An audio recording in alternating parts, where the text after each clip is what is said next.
Bismillahirrahmanirrahim. Assalamualaikum warahmatullahi wabarakatuh.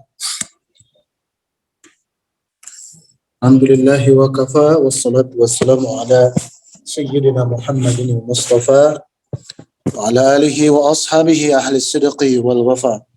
Amma ba'd. Qala Allah Ta'ala fi kitabih al-karim wa huwa asdaqul qailin. A'udzu billahi minasy syaithanir rajim. Bismillahirrahmanirrahim. Laqad manna Allahu 'alal mu'minina idh ba'atha fihim rasulan min anfusihim yatlu 'alaihim ayatihi wa yuzakkihim wa yu'allimuhumul kitaba wal hikmah wa in kanu min qablu lafi dhalalin mubin. Al-ayat sadaqallahul 'azim. Ilahi anta maqsudi wa ridhaka matlubi antini mahabbataka wa ma'rifataka. Ila hadrati syayikhina wa mursyidina sultanil awliya'i fi hadha zaman Sayyidi Syekh Muhammad Abdul Ghaus Saifullah Maslul Al-Qadiri An-Naqsabandi Al-Muttaqi Al-Kamil Mukammil Al-Muwaffaq Al-Mujaddid Al-Qutbu As-Samadani Al-Mahdi radhiyallahu anhu wa qaddasa sirrah wa qaddasa sirrana bisirrihi Al-Fatihah. A'udzu billahi minasy syaithanir rajim. Bismillahirrahmanirrahim. Alhamdulillahi rabbil alamin. Ar-Rahmanir Rahim. Maliki yaumiddin. Iyyaka na'budu wa iyyaka nasta'in. Ihdinas siratal mustaqim siratal ladzina an'amta 'alaihim ghairil maghdubi 'alaihim waladdallin. Al-Mukarramin, para wakil talqin yang hadir pada majlis Manaqib Online Internasional sore ini.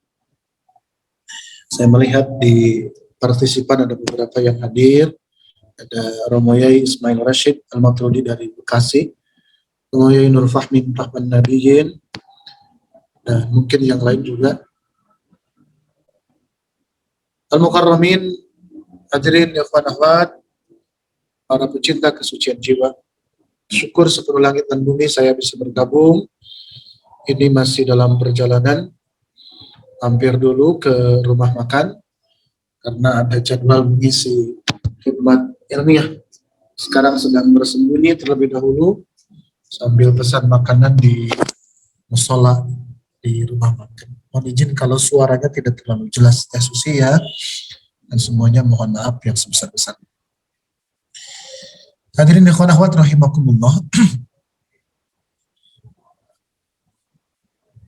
Pada sore yang mulia ini izinkan saya berbicara tentang hal yang mungkin sering kita dengar selama bulan Rabiul Awal ini atau bulan Maulid ini, bahwa di antara nas Al-Quran yang bisa kita temukan, tugas pokok Nabi Muhammad Sallallahu Alaihi Wasallam sebagai Rasulullah Sallallahu Alaihi Wasallam dan Rasul-Rasul sebelumnya, itu secara garis besar ada 3.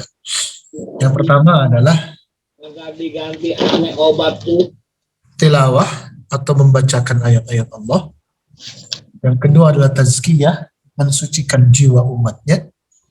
Kemudian yang ketiga adalah ta'lim, mengajarkan ilmu-ilmu Allah, baik ilmu yang diperoleh secara formal dalam jenjang belajar dan waktu yang ditentukan, ataupun ilmu-ilmu yang masa belajarnya atau waktu belajarnya tidak ditentukan. Dari Jakarta Pusat, Rahmat Wijaya, Maporis. Hadirin rahimakumullah. Artinya apa, pejabat gubernur kita yang baru. Yang pertama, fungsi tilawah membacakan ayat-ayat Allah itu, baik yang qauliyah maupun yang kauniyah, dalam bentuk firman-firman Allah yang dikodifikasikan, yang dibukukan dalam kitab-kitab Allah yang diturunkan kepada Nabi dan Rasul, maupun dalam bentuk lembaran-lembaran atau kita mengenal suhuf-suhuf yang diturunkan kepada Nabi dan Rasul sebelum Nabi Muhammad Sallallahu Alaihi Wasallam. Ayat kauniyah adalah tanda-tanda kekuasaan Allah dalam bentuk alam semesta ciptaannya, termasuk diri kita manusia.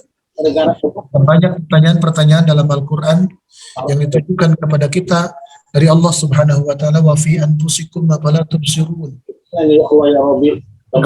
Alam tarau kaifa maddad dillah. Bagaimana, apakah kamu tidak mengetahui bagaimana Allah memanjangkan bayang benda dan sebagainya? Adalah pelajaran ataupun ayat-ayat Allah dalam bentuk alam semesta ciptaan.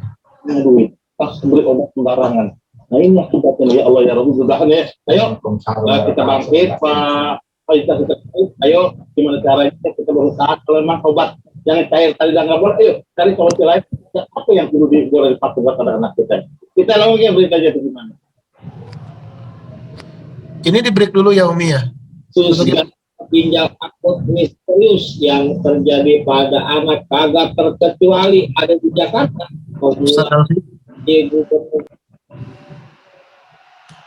Oke, baik. Nanti izinkan saya kalau misalkan harus dipotong dulu nggak apa-apa. Dikasih kabar ya supaya bisa menyesuaikan. Yang kedua, apa tugas Nabi dan Rasul? Itu adalah tazkiyah, membersihkan jiwa. Nah, tugas ini tidak hanya berhenti pada Nabi Muhammad SAW. Betul, kenabian dan kerasulan ditutup oleh Nabi Muhammad SAW. Tetapi tugas-tugas ini masih dilanjutkan oleh para pewarisnya. Siapa? Para ulama yang mewarisi beliau. Beruntung kita dipertemukan oleh Allah Subhanahu wa Ta'ala dengan guru agung yang tugas tadi, baik tugas tilawah membacakan, tugas tazkiyah mensucikan jiwa, membersihkan kolbu, menjernihkan ruhani, itu sudah kita dapatkan dari guru kita. Alatnya sudah kita miliki bersama-sama. Instrumennya sudah disatukan, diinstalkan di dalam diri kita. Itu tazkiyah. Yang ketiga ada yang disebut dengan fungsi ta'lim, wa yu'allimuhumul kitab wal hikmah. Nah, tugas-tugas yang tiga ini, baik tilawah, tazkiyah maupun ta'lim, Allah abadikan dalam Quran surah Ali Imran ayat 164. Ta'lim itu apa? Mengajarkan ilmu. Bahasanya yu'allimuhumul kitab wal hikmah. Yang pertama mengajarkan yu'allimuhumul kitab, mengajarkan umatnya Alkitab. Makna yang saya temukan salah satunya yang mungkin bisa kita sharing pada sore ini adalah ilmu yang didapatkan dalam konteks, dalam pola pembelajaran yang formal. Ada jenjang belajarnya, ada waktu belajarnya, TK, SD, SMP, SMA, perguruan tinggi, S1, S2, S3. Itu adalah belajar-belajar formal. Atau di pesantren misalkan, dari mulai kitab yang, kalau kitab fikih misalkan, dimulai dari kitab Safinatun Najah, kemudian kitab Takrib, kemudian Fathul Mu'in, sampai level-level tertinggi dalam materi fikih. Dalam pelajaran tauhid misalkan dari mulai Tijalud Darari, kemudian apalagi Ummul Barahin dan seterusnya. Dalam tasawuf dari mulai Sulamut Tawbi, Hidayatul Hidayah, Kifayatul Azkiyah, Kifayatul Atqiyah, kemudian Al-Hikam dan lain sebagainya. Kitab-kitab yang lain. Itu ada belajar-belajar formal. Yu'allimuhumul kitab. Ada lagi wa yu'allimuhumul hikmata, mengajarkan hikmah. Apa hikmah itu? Ilmu-ilmu dari Allah yang disampaikan atau didapatkan tidak melalui proses belajar-belajar formal, tapi didapatkannya melalui suhbah. Itulah kenapa dalam tasawuf mensyaratkan suhbah. Pengarsahabah Haus pernah menyampaikan kepada saya, kalau menentukan sebuah hadis itu, satu harus ada ittisal, ya, harus ada liqa, ya, harus ada pertemuan antara rawi yang satu dengan rawi sebelumnya, itu baru dikatakan muttasil. Kemudian apa lagi? Ya. Di dalam tasawuf itu kata pengarsahabah tidak hanya sekedar liqa. Kalau liqa itu mungkin sedetik bertemu sah, itu muttasil, tersambung. Tapi kalau dalam tasawuf tidak cukup hanya sekedar bertemu, karena setiap orang juga bisa bertemu dengan pengarsahabah. Tetapi yang paling penting adalah suhbah, membersamai guru sebelumnya. Dan kita tahu kita dapat informasi yang sangat akurat dan saksinya banyak. Intensitas suhbah guru kita pengarsahabah dengan gurunya, dengan guru kita semua pengarsahabah jauh lebih banyak dibandingkan murid-murid pengarsahabah yang lain. Itu suhbah. Di suhbah itulah didapatkan ilmu-ilmu yang disebut dengan hikmah. Hikmah dalam makna bukan ilmu hikmah sebagaimana dalam pemikiran umum kita semua, tapi ilmu-ilmu yang diberikan oleh Allah, ilmu-ilmu dari Allah yang didapatkan melalui proses kebersamaan.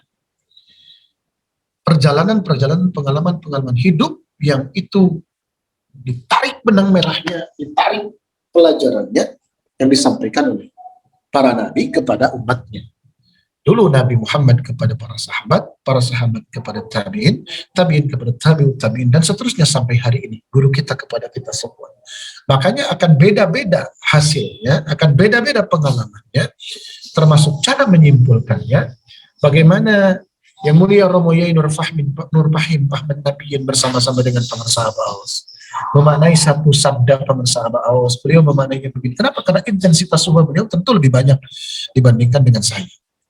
Saya memahami dawuhan pemirsa Abah itu begini. Kenapa? Karena tingkat suhbahnya yang berbeda. Nah, bukan hanya sekedar suhbah secara fikih, tapi bagaimana secara ruhani dia bisa bersambung kepada gurunya, dia bisa bersambung kepada orang yang menyampaikan risalah kepada diri kita semua, dari tingkat kepercayaannya kepada orang yang membawa risalah itu, dari tingkat pengetahuannya terhadap pribadi yang menyampaikan risalah itu sendiri, akan menentukan bagaimana cara orang menyimpulkan sesuatu yang disampaikan oleh guru-gurunya. Kesimpulan saya mungkin akan berbeda dengan kesimpulan Ismail Rashid Al-Matrudi misalkan. Kenapa? Karena literasi beliau jauh lebih luas dibandingkan saya. Pengalaman hidup beliau jauh lebih berkualitas dibandingkan saya. Dan itu dalam proses suhbah. Jadi akan semakin mengerucut. Siapa yang paling kuat keyakinannya, siapa yang semakin mempertajam pengetahuannya, siapa yang semakin melatih kejernihan kalbunya, dia akan mendapatkan banyak limpahan al-hikmah tadi. Dan itu tugas-tugas para nabi dan rasul diutus ke bumi. Satu adalah tilawah, membacakan ayat-ayat Allah. Yang kedua adalah tazkiyah, mensucikan jiwa umatnya. Kemudian yang ketiga adalah mengajarkan ilmu, mengajarkan Alkitab wal hikmah, ilmu yang formal maupun ilmu-ilmu yang didapatkan melalui proses pengalaman kehidupan. Bapak Ibu yang dimuliakan Allah, para pecinta kesucian jiwa, mudah-mudahan ada manfaatnya. Meskipun ini sudah berkali-kali Bapak dan Ibu terima dan mendengarkannya, mudah-mudahan tidak mengurangi kemanfaatan apa yang saya sampaikan. Benarnya dari Allah, salahnya dari kesalahan saya pribadi. Allahul muwaffiq ila aqwamit thoriq. Assalamualaikum warahmatullahi wabarakatuh.